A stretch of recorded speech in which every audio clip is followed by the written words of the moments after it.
পুতুলের প্রতিশোধ পর্ব ৩। কাকলি দিব্যি সেটাকে এক হাতে উঠিয়ে নিল।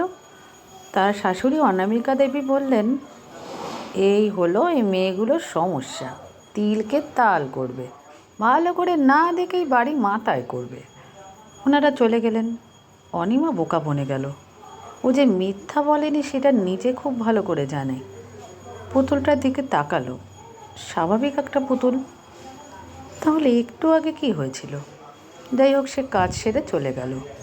এরপর একদিন রিয়াকে তার বৌদি বলল চা করেছেন সে যেন নিয়ে যায়। গরম চা ধরতে গিয়ে হাত ফসকে কাপটা পড়ে গেল। সঙ্গে সঙ্গে সেটা ভেঙে গেল। রিয়া এ বাবা বলে উঠল। কাকলি বলল, আরে ঠিক আছে, এরকমটা হতেই পারে, এটা কোনো ব্যাপার না, আমার ঘরে শোকেসে কাপ রাখা আছে, যাও নিয়ে এসো। রিয়া কাপ আনতে গেল।